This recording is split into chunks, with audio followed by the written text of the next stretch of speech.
Hi, everybody. My name is also Matt, not to be confused with Help Matt. And yes, every time, Paula, you mentioned Matt, my heart skipped a little bit until I realized you were talking about seaweed. And I was like, oh, that's not me. I don't have to worry about that. I am not as prepared as my fellow speakers, so I have to cheat. Apologies. All right. So I was scrolling through my social media the other day instead of doing something more productive, like, preparing for this talk, when I paused on a particular post was called the shopping cart theory. I am a person of science, and I know that what I find on social media should never be believed. This is only clickbait, and I'm a strong, independent person, and I'm not subjected to my algorithm. So I clicked on it. The story goes that you are able to gauge a person based upon is a contributing member of society if they are consistently returning their shopping cart. The idea is rooted in Aristotle's Nicomachean Ethics about self-governance, where a person is naturally inclined to do the right thing, even though there are no rules and there are no penalties if the cart is abandoned. Where the social media story sort of falls apart, though, is using a shopping cart to sort of measure someone's fit into society, because it doesn't take into consideration if the person is physically able to return the shopping cart, or if they have a child that they can't leave unattended to return the cart. But it's that notion that people are naturally inclined to do the right thing is what the main takeaway should be. Throughout my university years, I was fed the idea by the engineering department to engineer for good. I'm kind of curious how widespread that was sort of passed around. Are there any engineers out there who have heard this? No? Okay. I guess it was very regional. I was supposed to use my magic powers to make the world better for everyone. So when we had the idea for our company, Zero In, we thought exactly that. People are inclined to do the right thing for the planet. Numbers show that they want to live more sustainably by a very large margin, and we were engineering for good. So we could empower people to do the right thing. Basically, if we built it, they would come. But that wasn't good enough. Human behavior had other things in mind. A lot of what we'll be talking about today will relate to product development, but human behavior is kind of the same thing no matter where you are. If it's something that you're trying to sell or pitch an idea or swing a politician to your side, people like to think that largely we're all different, but we're kind of not. And so I believe that people and their decision is based upon two camps. There's extrinsic motivation and intrinsic motivation. Extrinsic motivations are your external rewards, getting paid, winning a gift certificate.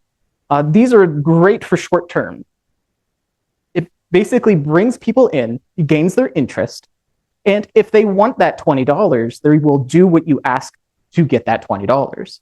But it's temporary.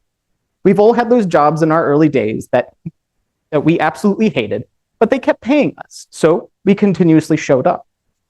Had they stopped paying us, there'd be no reason for us to go through the door. And eventually, that paycheck wasn't even enough. It was transactional. It was extrinsic. Intrinsic motivators are where the powerful stuff is. This is where people draw their identities from and what leads them to something regardless of if there is any kind of reward. Performing the action for the sake of performing the action. And what we're going to explore is how quickly an idea can fail if the company only focuses on one or two of these particular motivators. If the company doesn't look far enough ahead at what the user's journey needs to be, and if they're willing to or able to be flexible to sort of follow that particular journey. So financial rewards are probably some of the most well-known extrinsic motivators. They are your coupons. They are your cash rewards of some kind. In our line of work with clean tech and climate tech versus basic things, they are things like carbon credits or with rebates. The user gets the immediate gratification of being handed something as thanks. But what you see a lot is that there is initial participation surge. Many programs that use this motivator of of financial reward, we'll notice that there will be an instant surge of users as soon as that financial reward is put in place. But then there is going to be a huge fallback. For instance, with recycling programs that will offer a cash incentive for bottle deposits. In fact, along those particular lines, earlier this summer, there was reported by California that there is around $820 million in unclaimed bottle deposits. This very plainly shows that rapid decline can look like. Getting that first reward was easy. Then people started realizing that it was just inconvenient enough that they stopped. Let's skip forward 2 slides. Another tool I often use are social-based motivators. These can be a little trickier because they are primed in what others think of you and are no longer anonymous. Getting that bottle deposit back, nobody needed to know. You were doing that, and it wasn't important. And so, because no one could see it. Competition is a real good example of this. Your top performers get that recognition, and lots of people thrive off of that competition. But on the flip side, it's as much of a demotivator as it is a motivator. Some individuals may feel demotivated if they consistently rank low in the competition, leading to withdrawal, especially if they are experiencing negative emotions related to the constant comparison. While exact numbers can vary depending on context, research does show that a significant portion of participants disengage when they feel they cannot catch up or compete effectively. Or in other words, impeded competence need leads to disengagement, undermined motivation, and ill-being. Social motivators can also come in the form of shame avoidance. During a recent fellowship, there was a speaker from an ag tech company industry that spoke about how his team were trying to get farmers to leave the corn stalks behind after harvesting. So for those who aren't familiar with this, when a corn stalk is harvested, basically as the harvester comes through, it leaves about a foot or two of the bottom of the stalk behind. And the rest of the plant gets kicked out the back of the machine. And yes, in case you were wondering, I am from the Midwest, and yes, everything is about corn. The extra plant material provides good cover for the ground in the winter, and it does things like keeps weeds away, and it also keeps the ground from getting baked by the sun. It also puts a lot of carbon back into the soil that would normally be thrown away. What one of the farmers told this speaker at the fellowship is what really stuck to me. He said, "I don't leave corn stalks behind because my neighbors will tell me I have an untidy field." In a small community like that, it was important for our survival hundreds of years ago to make sure our neighbors liked us. And that need is still there today. So let's do a little social experiment. The rules are, it was originally just going to be the front row, but since there's only the 3 of you, I'll go back to the second row here. So only the second row is allowed to participate in this particular experiment. So sorry for everybody else that's out there. So basically what I'm going to do is I'm going to ask a question. First person to raise their hand and answer it wins a $20 gift card. How much money in unclaimed bottle deposits was reported earlier this year for California? Yes. 820 million. That is correct. Here is your $20 gift certificate. Oops.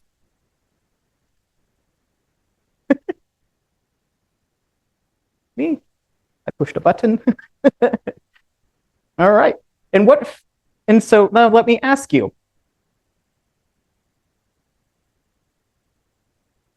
There we go. Now, did anyone here, feel bad about losing on that $20 certificate? No? How about the people in the back? Did you feel alienated at all for not getting that $20 gift certificate? You weren't even allowed to participate. You had to just watch him get his $20. So, same rules apply, just the second row here. Okay. What feelings can lead to disengagement while being compared on leaderboards?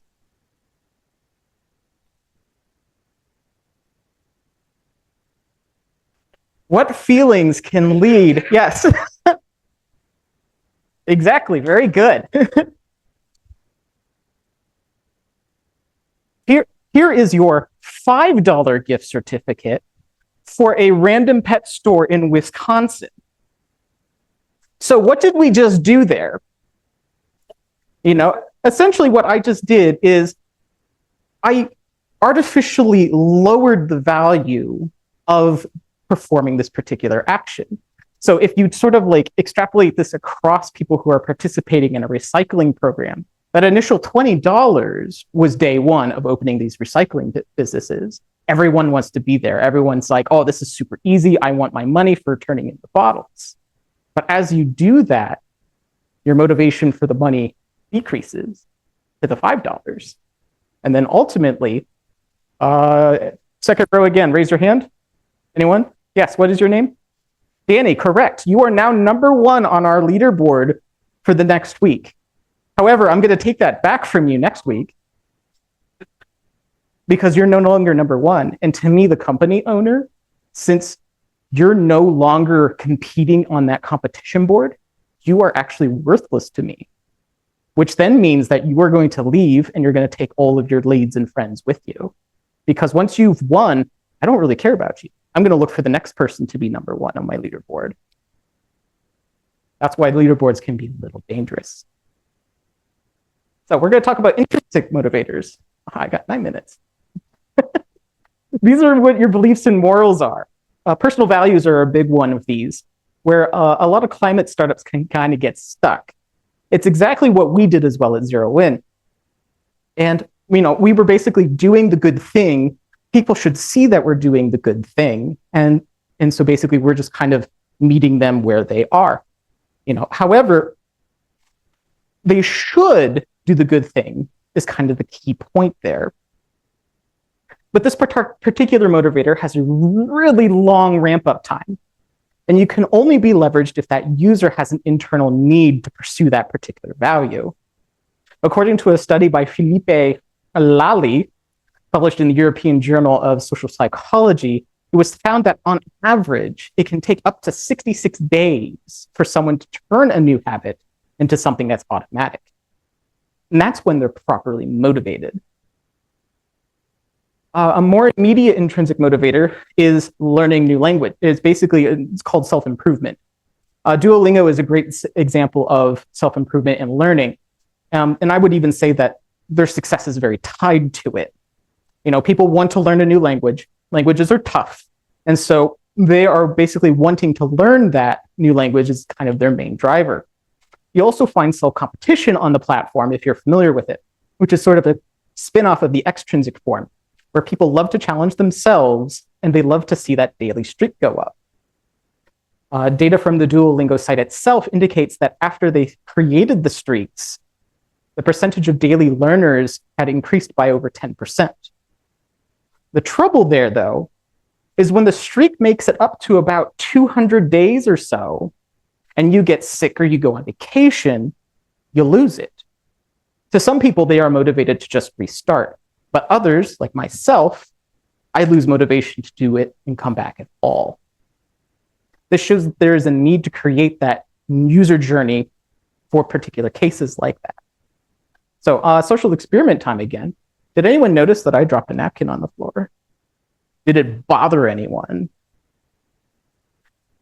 But for the people that got bothered by it, why didn't you do anything to pick it up or let me know that I dropped it? Some social motivators there that kind of scared you away from it, maybe. So we've looked at several examples of motivation. We've seen where they work and where they don't work. So what do we do with this? We need to make a mix of motivations. We can't rely on just one or two and hope for the best. We need to create user journeys that go further than just onboarding. This reminds me a lot about video games.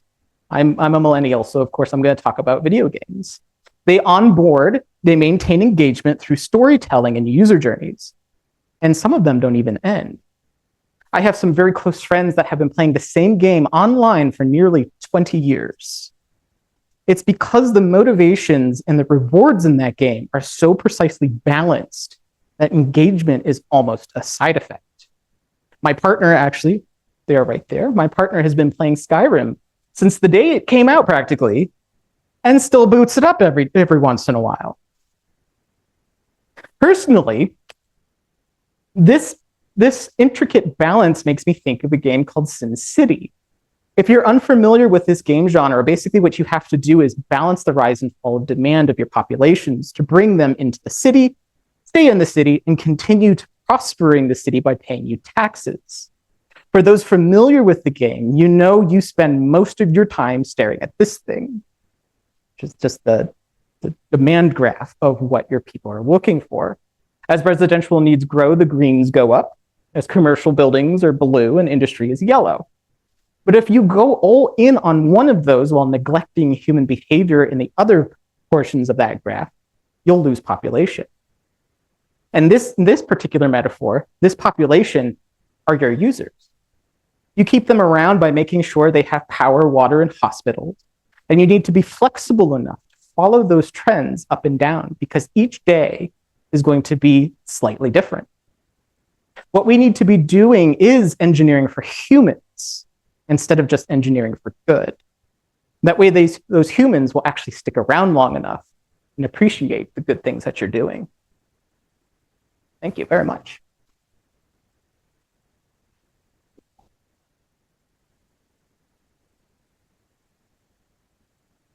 I did. Thank you. Questions? So how do we use this stuff? Now that you gave us these great insights and we've dropped napkins and things, how does the Port of San Diego or Matt Edwards implement that into his web pages? Or it's not necessarily for web pages. So the metaphor. I mean, anything about just anything. Yeah. Anything. How do you make use of that? Well, basically, it's you talk to your people. You have to talk to your people. Because if you are kind of working inside of your silo, you have your idea, you're looking at the Port Authority, trying to figure out how to do this blue income, or we're trying to grow seaweed and sea kelp, and through a discussion that I had, with Matt a little bit ago, it's just that drive of getting sort of like those young people in and involved and wanting to actually participate in the kind of work that you're doing. And I feel like that's probably where you get a lot of your insights because you're getting all of these ideas coming in from these students and they're kind of telling you, like, why don't we try it this way? Why don't we try it that way? And so then that just kind of branches out and creates amazing ideas. So you have to talk to your people. Much as you don't want to, you have to talk to your people. Yes? These two intrinsic kind of quick to be right. Not explicit. No. There's some inner left, involvement. They change, but massively change the kind of players. Yes. One thing that is changed is activity in a very different way.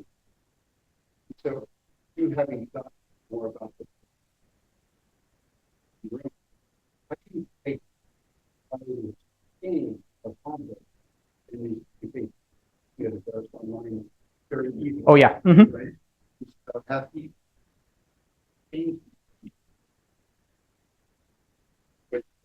I wouldn't necessarily say that the grand scheme of things has changed. It's just kind of what the little members are. So, for instance, you were saying that, in your online communities, you can be embarrassed relatively quickly through social media, where we go back to that story with the farmer who, didn't want to leave the carbon behind in his field because he was afraid of what his neighbors were going to think of him. So it's kind of the same stories and the same motivators. It's just they are very different. Everyone basically wants to, be appreciated for what they're doing. They want to, have recognition. They want to feel good about themselves. And so it's kind of seeing where those people are and what they need and sort of providing the proper supports for them in order to actually achieve that. Anything else? No?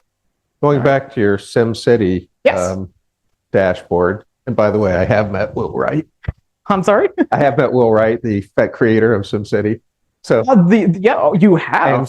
and SimAnt, by the way, and my kid's favorite game at the time, Spore. SimAnt was a good one. So that was a big win for Dad, meeting Will Wright and his wife. So if we think of that dashboard for the Port of San Diego promoting people to get excited about growing seaweed, how do they get that idea of that dashboard to track? Are they balancing those rewards? That's a kind of an interesting question. How do you balance those motivators? Well, how do you track that? How do you balance? Because as soon as you said the word intrinsic motivation, then it's like, oh, that's insanely hard. Not that it isn't important, but it's saying that extrinsic is a lot easier to measure. But as soon as you go to intrinsic, that's different for everybody. Yeah. So now you have to go collect that data. Talking is one way to do that, is to find out how you're balancing people and how they're liking that experience. Yeah.